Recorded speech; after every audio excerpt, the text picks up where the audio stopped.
சுட்டிஸ் டிவியை பார்த்து கொண்டிருக்கின்ற அன்பான மாணவ செல்வங்கள், ஆசிரியர்கள், பெற்றோர்கள் மற்றும் அனைவருக்கும் நேர வணக்கம். அன்பு மாணவர்களின் வேண்டுகோளுக்கிணங்க வட மாகாணத்தில் இருந்து வெளியே வந்த, அதாவது 2024ஆம் ஆண்டுக்குரிய வடக்கு மாகாணத்தின் முதலாவது வினாத்தாளில் இருந்து ஒரு சில வினாக்கள் நான் இன்றைய வகுப்பில் தரலாம் என்று எண்ணியுள்ளேன். அந்த வகையில் அன்பு மாணவர்களை, வடக்கு மாகாணத்திலிருந்து வந்த வினாத்தாளில் 9வது வினாவிலிருந்து விளக்கம் தர எண்ணியுள்ளேன். அதாவது வடக்கு மாகாணத்திலிருந்து வெளிவந்த புலமை பரிசு பரீட்சையில் முதலாவது வினாத்தாளில் 9வது வினாவை பார்ப்போம். பாருங்க மாணவர்களே, 889, 235, 389, 329, 988 ஆகிய எண்களை இறங்கு வரிசையில் எழுதும் போது கிடைக்கும் 2ஆம் எண்ணின் நடுவில் வரும் இலக்கத்திற்கும் 4ஆம் எண்ணின் நடுவில் வரும் இலக்கத்திற்கும் இடையேயான வித்தியாசம் யார்? பாருங்கள், இப்படியான நுண்ணறிவில் வருகின்ற வரிகள் கூடின வினாக்கள் பிள்ளைகள், அதாவது பிள்ளைகள் கடந்த வருடங்களில் கூடுதலாக 29-30 பந்தி வினாக்கள்லாம் உங்களுக்கு வினாத்தாளில் பகுதி ஒன்றில் வந்து கொண்டிருக்குது. அதில் நாங்கள் திருப்பி வாசிக்கின்ற போது ஒவ்வொரு செய்கவழியும் எழுதிய பிற்பாடு வினாக்களை வாசிக்க வேண்டும். ஆனால் ஒரு வினா கூடுதலாக 1 நிமிடத்தில் மாத்திரம் கருத்தில் எடுத்துக்கொள்ள வேண்டும். பாருங்கள், 889, 235, 389, 329, 988 ஆகிய எண்களை இறங்கு வரிசையில் எழுதும் போது கிடைக்கும் 2ஆம் எண்ணின் நடுவில் வரும் இலக்கத்திற்கும் 4ஆம் எண்ணின் நடுவில் வரும் இலக்கத்திற்கும் இடையேயான வித்தியாசம் யார்? சரி, நாங்கள் பிள்ளைகள் இதில் வைத்துக்கொண்டு நாங்கள் இறங்கு வரிசை எப்படி பார்க்க வேணும் என்று பாருங்க. ஏறு வரிசையிலே இறங்கு வரிசை. சரி அவர்கள், இதில் நாங்கள் மிக முக்கியமானதை கவனிக்கணும், இறங்கு வரிசை. இப்போ இது இறங்கு வரிசைப்படுத்துகின்ற போது இதில் நாங்கள் கூடின தொகையிலிருந்து வருகின்றதான் இறங்கு வரிசை. இப்போ 988, 2வது 889, 3வது 389, 4வது 329, 5வது 235. ரைட், இதை நாங்கள் இறங்கு வரிசைப்படுத்துவோம். 988,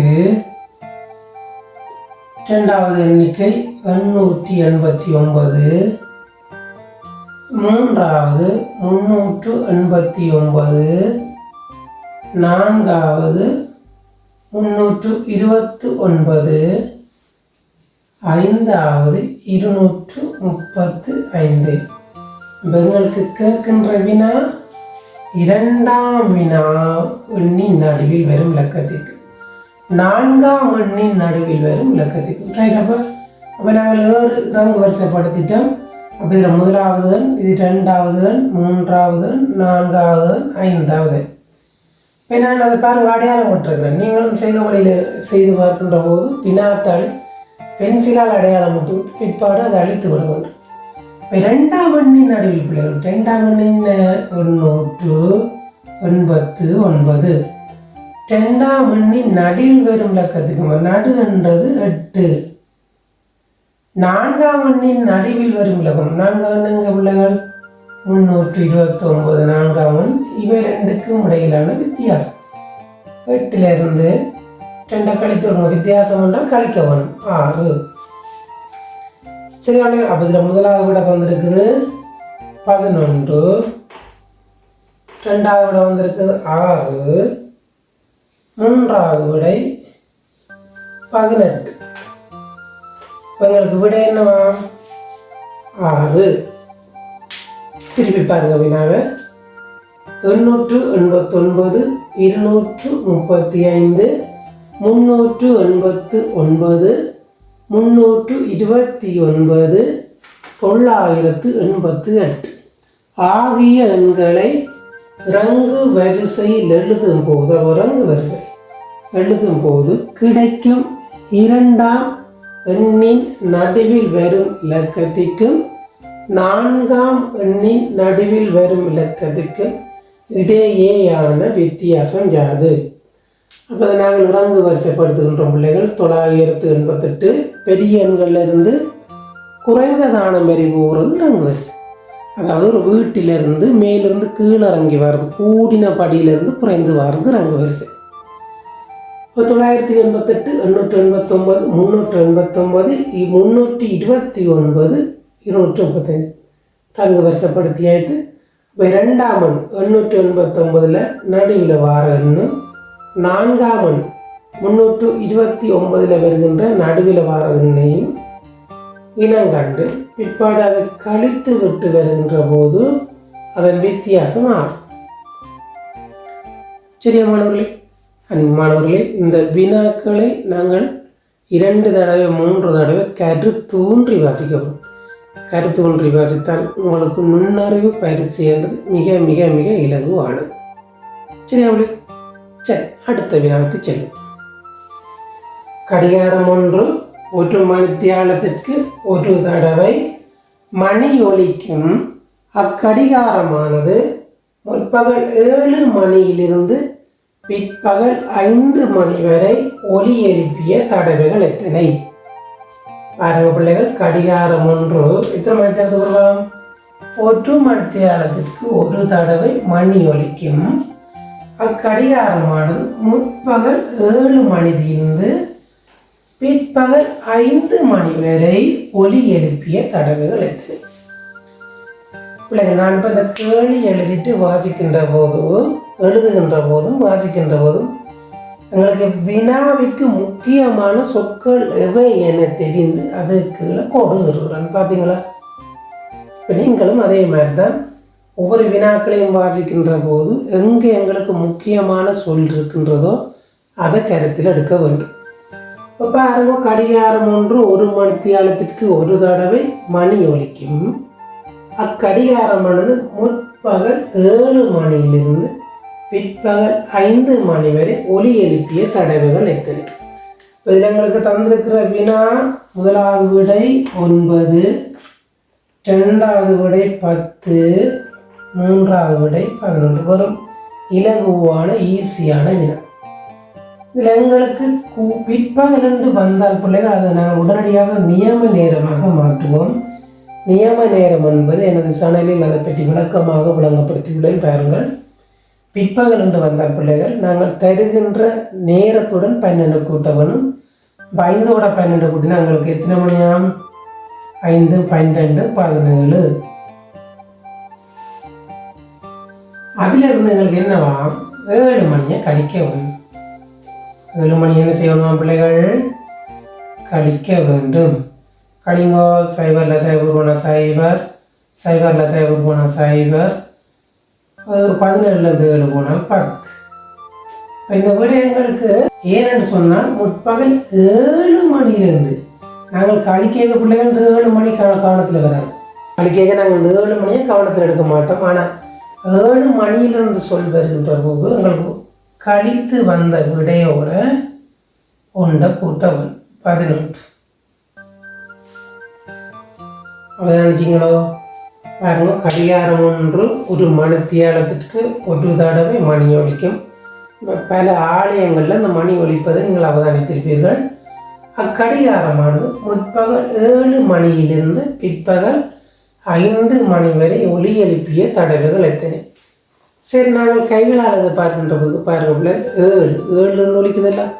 7, 8, 9, 10, 11, 12, 1, 2, 3, 4, 5, 11 தடவை. சரி, அப்படி திருப்பி பாருங்க, கடிகாரம் ஒன்று ஒரு மணித்தியாலத்திற்கு ஒரு தடவை மணி ஒலிக்கும். அக்கடிகாரமானது முற்பகல் 7 மணியிலிருந்து பிற்பகல் 5 மணி வரை ஒலி எழுப்பிய தடவைகள் எத்தனை? சரியா? இப்போ நாங்கள் என்ன செய்கிறோம்? பிற்பகல் நேரத்தை நியம நேரமாக மாற்றிட்டு அதில் முற்பகல் டைமை அதே போன்று கழிக்கின்ற போது 10 விடையாக வருகிறது. ஆனால் விடை அது இல்லை. இவை ரெண்டையும் கழிக்கின்ற போது தான் வருகின்ற விடை 10. 7 மணி என்றால் நாங்கள் ஒன்றையும் சேர்க்க வேண்டும். அதனால் 11 தடவை. சரியா மாணவர்? சரி, அடுத்த வினாவுக்கு செல்லும். அருகில் தரப்பட்டுள்ள 4 முக்கோணிகளை உருவாக்குவதற்கு 9 தீக்குச்சிகள் தேவைப்பட்டன. 4 முக்கோணிகளை உருவாக்குவதற்கு 9 தீக்குச்சிகள் தேவைப்பட்டன. 1 2 3 4 5 6 7 8 9. அருகில் தரப்பட்டுள்ள 4 முக்கோணிகளை உருவாக்குவதற்கு 9 தீக்குச்சிகள் தேவைப்பட்டன. இனி 8 முக்கோணிகள் உருவாக்குவதற்கு தேவையான தீக்குச்சிகள் எத்தனை? 8 முக்கோணிகளை உருவாக்குவதற்கு தேவையான தீக்குச்சிகள் எத்தனை? இதில் நாங்கள் அவதானிக்க வேண்டும். தொடர்ந்து அல்லது தொடர்ச்சியாக 8 முக்கோணிகள் உருவாக்குவதற்கென்ற வினாவு இல்லை. இது தொடர்ச்சி என்ற சொல் வரவில்லை. இதை நாங்கள் எப்படி செய்ய வேண்டும் என்பதை அவதானிப்போம். பாருங்கள், இந்த முக்கோணம் இருக்கல, இதோட மேலதிகமாக நாங்கள் கீறதை பாருங்க.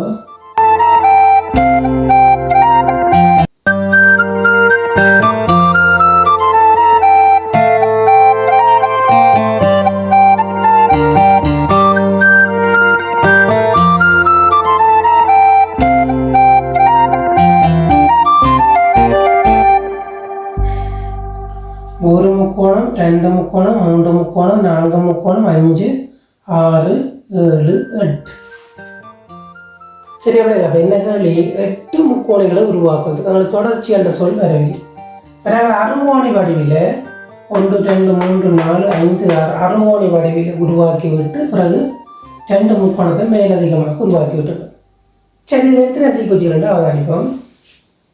1 2 3 4 5 6 7 8 9 10 11 12 13 14 15 16. பார்த்தீங்களா உள்ள அவதானித்தீங்களோ? பாருங்க பிள்ளைகள், 8 முக்கோணிகள் என்றது பிள்ளைகள் தொடர்ச்சி என்றது இல்லை. நாங்கள் என்ன செய்வோம்? இந்த தொடர்ச்சியாக நாங்கள் கீறி 8 முக்கோணிகள் பார்க்கின்ற போது 17 தான் விட வரும். அந்த தொடர்ச்சி என்று சொல்லி தரையில தானே. இப்போ நாங்கள் என்ன செய்திருக்கிறோம்? அந்த முக்கோணத்தோட மேலதிகமான முக்கோணிகளை சேர்த்து அறுகோண வடிவில் முக்கோணிகளை உருவாக்கி மேலதிகமாக 2 முக்கோணிகளை உருவாக்கி விட்டு பாருங்கள், 1 2 3 4 5 6 7 8 என்ன 8 முக்கோணிகளை உருவாக்கி விட்டோம். 8 முக்கோணிகளை உருவாக்கிவிட்டு அதில் எத்தனை தீக்குச்சிகள் வருமென்று எண்ணி பார்க்கின்ற போது எத்தனை வந்திருக்குது? 16 வந்திருக்கு. இப்போ பாருங்க பிள்ளைகள், அருகில் தரப்பட்ட முக்கோணம் என்று சொல்லி உங்களுக்கு தந்திருக்கிறது இதுவரையும் வந்திருக்கு. 1 2 3 4. சரியா? உங்களுக்கு தந்திருக்கிற முக்கோணம் என்ன பிள்ளைகள்? 1 2 3 4. இதுக்கு மேலே 4 முக்கோணிகளை உருவாக்கிவிட்டு அதில் வந்திருக்கின்ற தீக்குச்சிகள் எண்ணி பார்க்கின்ற போது எங்களுக்கு 16 வந்திருக்கு. சரியா மாணவர்? சரி, அன்பு மாணவர்களே, எங்களுக்கு வருகின்ற ஒவ்வொரு வினாக்களையும் நாங்கள் கருத்தூன்றி வாசிப்பதனூடாகத்தான் நாங்கள் அவ்வாறான வினாக்களை இலகுவாக விடைகளை அளிக்கக்கூடியதாக இருக்கும். எங்களோட வயசுக்கு ஏற்ற வகையில் தான் புலமை பரீட்சை வினாக்கள் தயாரிக்கப்படுகின்றது. அப்போ பெரும்பாலும் உங்களுக்கு வருகின்ற வினாக்கள் கடினமாக இருக்காது.